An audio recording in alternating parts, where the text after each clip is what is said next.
দাম এতে মানুষ না খাইয়েই এ ভাই কি কি হইছে ভাই? এ ভাই তেলের দাম লই কি আমি শুনছি। তেলের দাম আরে ভাই কই না গেছি বাজার গেছি, বাজার গেছি 500 টাকা হলইয়া মোরা যে মগদার কত টাকা পয়সা আছে যতই হুঙ্কার দি যতই গর্জন দি মোরা তোর সেই লেভেলের মানুষ না। বাজার গেছি যাইয়ে তেল কিনতে গেছি, কেরোসিন তেল কিনতে গেছি, বাড়ি ল্যাম্প চালাই খাওয়া লাগে। হ্যাঁ কায় 90 টাকা কেরোসিন তেলের কেজি। সয়াবিন তেল কিনছি হ্যাঁ 170 টাকা। ভাইয়া এগুলো কি? এগুলো দিয়ে মানুষ যদি না খাওয়াই মারবে, আর গুলি দেওয়ার মারছি তো এগুলো পলিটিক্সের মাধ্যমে মারতে আছে। এটা তো মান্য নয়। আমি একটা কথা কই, 16 কোটি মানুষ, এই 16 কোটি না 32 কোটি মানুষের মনের কথাটা ভাই একটা কই। মানুষগুলোর যারা গরিব আছে, যারা গরিব এরা তো দিন আনে দিন খায়।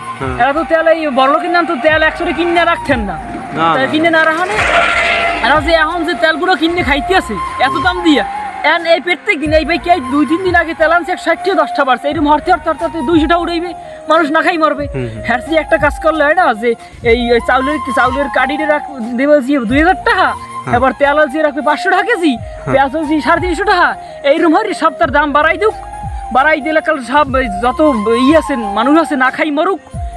হ্যাঁ গরিব যারা মামু আছে, যারা মামু টাহা যাগর টাহার অভাব নাই, বোঝেন না, কলমের খোসা যাগর টাহা বাইরে হেরা হেরা বাসুক, হেরা যত তেল যদি 5,000 লিটার হয় কেজি, 1 লিটার কেজি 1 লিটার যদি 5,000 টাকা হয় হেরা কিনে খাইতে পারবে। খালি খালি মরমু, খালি মগনার মানেরা মরমু, মোগল দিয়ে একাদিন মরা ছাড়া ঘুমে থাকবে না। যারা একজন দিন মজুর হ্যাঁ হিসাব করেন 600 টাকা ডেলি বেতন দেয়, 6টা বেতন দিলে হ্যাঁ একদিনে বেতনে 6টা দিলে হ্যাঁ তেলটা কিনে খাওয়া লাগে যদি 200 কেজি, কেরোসিন তেলটা যদি কেনা লাগে 600 টাকা, ওই 90 টাকা রিয়া। আর আমি কোন মূলার কেজিটা যদি কেনা লাগে 80 টাকা রিয়া। আমার এইটা আর কি ওই যে বাইগুনটা কেনা লাগে 60 টাকা কেজি। তা এরা চলবে কেমনে? এরা চলবে কেমনে? যারা দিন মজুর, যারা এই গার্মেন্টস শ্রমিক আছে এরা চলবে কেমনে? না খাই মারবে দেখেন। এগুলো ভাই এগুলো দিয়ে গুলি দিয়ে মারা না, এগুলো চিন্তা ভাবনা করছে যে এই না খাওয়াই মারবে। বাংলাদেশ সরকার তো উন্নত রাষ্ট্র করতে চাচ্ছে, উন্নত এটাই তো করে ভাই। উন্নত এমনি হারবে কি?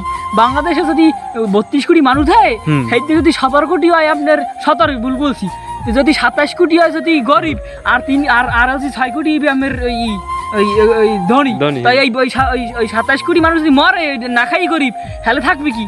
বড় লোকটা থাকবে না।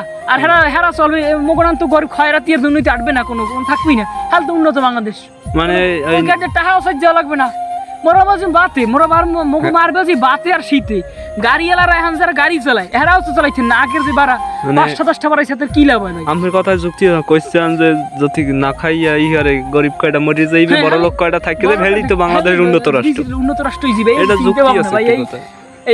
এগুলো ভাই কোন সরকার বিরোধী কথা না, এগুলো যে সবাই 32 কোটি মানুষের মনের কথা ভাই।